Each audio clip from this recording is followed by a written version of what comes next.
Hello नमस्कार दोस्तों, मैं पीयूष जायसवाल स्वागत करता हूं आप लोगों का अपने इस चैनल पे। तो आज हम लोग प्रेजेंट इंडेफिनिट टेंस का अगला सेंटेंस इंट्रोगेटिव सेंटेंस देखेंगे। मैंने आप लोगों को इससे पहले वाले वीडियो में निगेटिव सेंटेंस के बारे में बताया था। तो आइए देखते हैं कि इसका इंट्रोगेटिव सेंटेंस कैसे बनाते हैं। इंट्रोगेटिव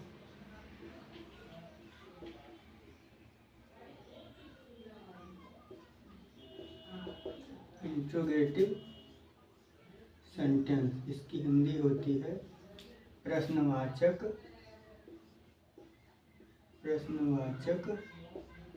वाक्य। इसकी हिंदी होती है प्रश्नवाचक वाक्य। प्रश्नवाचक वाक्य अर्थात जिस वाक्य में कोई प्रश्न पूछा जाए, उसे प्रश्नवाचक वाक्य कहेंगे। जैसे देखते हैं, आइए कैसे बनाते हैं इसे।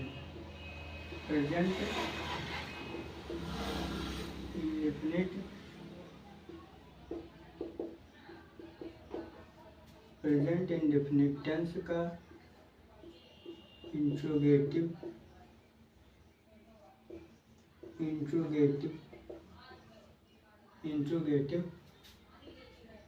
सेंटेंस बनाते समय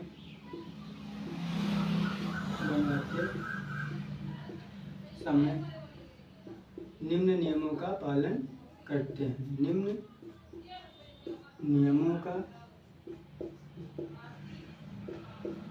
पालन करते हैं। प्रेजेंट इंडेफिनिट टेंस का इंट्रोगेटिव सेंटेंस बनाते समय निम्न नियमों का पालन करते हैं। तो आइए देखते हैं कि नियम कौन से हैं। नियम नंबर 1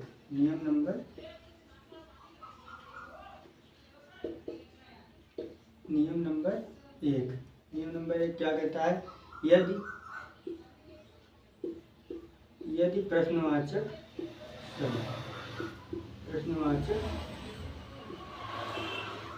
शब्द यदि प्रश्नवाचक शब्द वाक्य से पहले आता है। क्या? यदि प्रश्नवाचक शब्द क्या मान लेते हैं यहाँ पे? ये क्या है? ये क्या प्रश्नवाचक शब्द है? क्या है? प्रश्नवाचक शब्द है। तो यदि प्रश्नवाचक शब्द क्या वाक्य से, प्रश्नवाचक शब्द बहुत सारे आते हैं, लेकिन इस नियम में हम केवल एक ही लिए हैं, क्या। ठीक है। तो यदि प्रश्नवाचक शब्द क्या वाक्य से पहले आता है,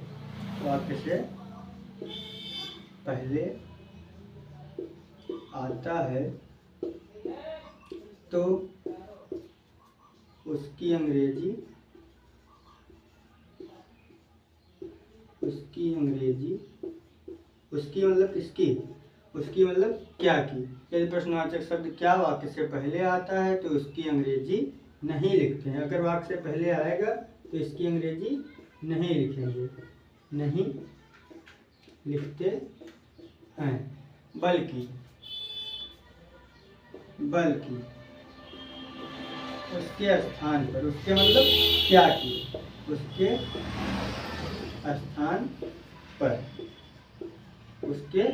स्थान पर हेल्पिंग वर्ब अर्थात सहायक क्रिया। तो प्रेजेंट इंडेफिनिट टेंस की हेल्पिंग वर्ब क्या होती है? डू और डज, जो कि मैंने आपको पिछली वीडियो में बताया था। डू और डज, एक वचन के साथ डज, बहुवचन के साथ डू। तो यदि प्रश्नवाचक शब्द क्या वाक्य से पहले आता है तो उसकी मतलब क्या की अंग्रेजी नहीं लिखते हैं, बल्कि इसके स्थान पर हेल्पिंग वर्ब डू या डज का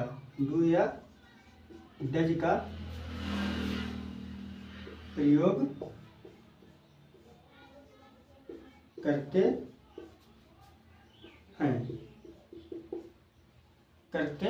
हैं। यदि क्या वाक्य से पहले आएगा तो इसके स्थान पर इसकी अंग्रेजी नहीं लिखेंगे। अगर एक वचन होगा तो डज लिखेंगे और बहुवचन होगा तो डू लिखेंगे। तथा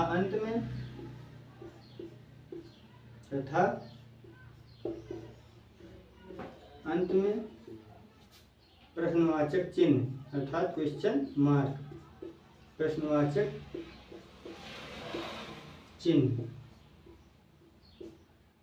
जरूर लगाएंगे। इंट्रोगेटिव सेंटेंस में प्रश्नवाचक चिन्ह जरूर लगाएंगे।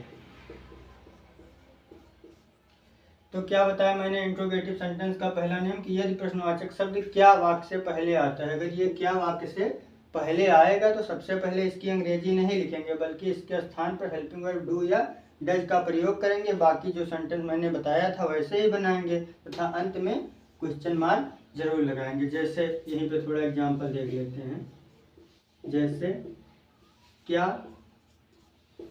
वह जाता है, क्या वह जाता है, अंत में क्वेश्चन मार्क। अब देखिए अंत में क्या आया, ता है। ता है आया तो प्रेजेंट इंडेफिनिट टेंस है तथा वाक्य से पहले क्या आया है, प्रश्नवाचक शब्द क्या। तो ये इंट्रोगेटिव सेंटेंस। अब यही हम लिखा है कि यदि प्रश्नवाचक शब्द क्या वाक्य से पहले आता है तो ये हो गया हमारा वाक्य। अब इससे पहले क्या आया है, क्या, तो इसकी अंग्रेजी नहीं लिखेंगे बल्कि इसके स्थान पर हेल्पिंग वर्ब डू लिखेंगे या फिर डज लिखेंगे। तो वह एक वचन है, तो वह एक वचन है, तो वह एक वचन है, इसलिए क्या लगेगा, डज। एक वचन है तो क्या लगेगा, डज। एक वचन के साथ हम डज का प्रयोग करते हैं तो क्या के जगह पर लिखे, डज। ठीक है, यही तो लिखे हैं। उसकी अंग्रेजी नहीं लिखते हैं बल्कि उसके स्थान पर हेल्पिंग वर्ब डू या डज का प्रयोग करते हैं। तो वह एक वचन है इसलिए हम डज का प्रयोग कर दिया। वह की अंग्रेजी क्या होती है, ही, और जाना का गो, डज ही गो, बस बन गया। निगेटिव सेंटेंस में मैंने बताया ही था कि यस अथवा ईएस केवल अफर्मेटिव सेंटेंस तक ही लागू होता है, निगेटिव के बाद यस अथवा ईएस नहीं लगाते हैं। तो क्या वह जाता है, वह एक वचन है तो क्या वाक्य से पहले आया इसलिए डज लग गया। फिर वह का ही और जाना का गो, डज ही गो, क्या वह जाता है। चलिए अब आगे दूसरे एग्जाम्पल से समझते हैं। क्या वह जाता है, डज ही गो, क्या वाक्य से पहले आया तो हमने इसकी अंग्रेजी नहीं लिखी बल्कि इसके स्थान पर हेल्पिंग वर्ब डज लिख दिया। डज क्यों लिखा, क्योंकि यह एक वचन है। अगर यहाँ पे बहुवचन होता तो हम डू लिख देते। अब आइए दूसरा एग्जाम्पल देखते हैं। जैसे क्या मैं खेलता हूँ, क्या मैं खेलता हूँ। अब देखिए वाक्य से पहले क्या आया है, क्या। ठीक है, तो इसकी अंग्रेजी नहीं लिखेंगे बल्कि इसके स्थान पर हेल्पिंग वर्ब डू या डज लिखेंगे। क्या लिखेंगे, डू या डज। तो मैं बहुवचन है, मैं बहुवचन है तो बहुवचन के साथ हम डू का प्रयोग करते हैं। तो क्या के स्थान पर क्या लिखेंगे, डू। मैं की अंग्रेजी क्या होती है, आई, और खेलना का प्ले, डू आई प्ले, बस ये बन गया, डू आई प्ले, क्या मैं खेलता हूँ। आइए दूसरा एग्जाम्पल देखते हैं। जैसे क्या मैं बाजार जाता हूँ, क्या मैं बाजार जाता हूँ, क्या मैं बाजार जाता हूँ। वाक्य से पहले क्या आया है तो इसकी अंग्रेजी नहीं लिखेंगे बल्कि इसके स्थान पर हेल्पिंग वर्ब डू या डज लिखेंगे। तो मैं बहुवचन है तो बहुवचन के साथ डू का प्रयोग होता है। तो डू, मैं की अंग्रेजी आई, मैं की अंग्रेजी आई। फिर क्रिया क्या है इसमें, जाना या बाजार। तो जाना क्रिया क्या है, जाना, तो क्या लिखेंगे, गो। और हम गतिशील है, कहीं जा रहे हैं तो क्या लगेगा, टू। और बाजार का मार्केट, बाजार का मार्केट। ऑब्जेक्ट को हम लगभग सबसे बाद में लिखते हैं। तो बाजार हमारा ऑब्जेक्ट, क्या का हो गया, डू, मैं आई, जाना का गो, कहीं जाया जाता है तो टू, बाजार का मार्केट। तो do I go to market, क्या मैं बाजार जाता हूँ। अब यहीं पे कहीं अगर नहीं लग जाए, क्या लग जाए, नहीं, तो आइए देखते हैं उसे हम कैसे बनाएंगे। जैसे क्या तुम नहीं खेलते हो, क्या तुम नहीं खेलते हो। तो क्या वाक्य से पहले आया तो सबसे पहले हेल्पिंग वर्ब लिखेंगे। तो तुम बहुवचन है तो क्या लिखेंगे, डू। तुम बहुवचन है तो क्या लिखेंगे, डू। फिर सब्जेक्ट यू, डू यू। अब सब्जेक्ट के तुरंत बाद हम नॉट का प्रयोग कर देंगे अगर यहाँ पे नहीं आया होगा तो डू यू नॉट, नहीं का क्या होगा, नॉट, खेलना का play, do you not play, क्या तुम नहीं खेलते हो, बस बन गया। तो आज की वीडियो हम यहीं तक रखेंगे, फिर इसका अगला नियम अगली वीडियो में देखेंगे। अगर वीडियो पसंद आया हो तो लाइक, कमेंट और सब्सक्राइब करना ना भूलें। धन्यवाद।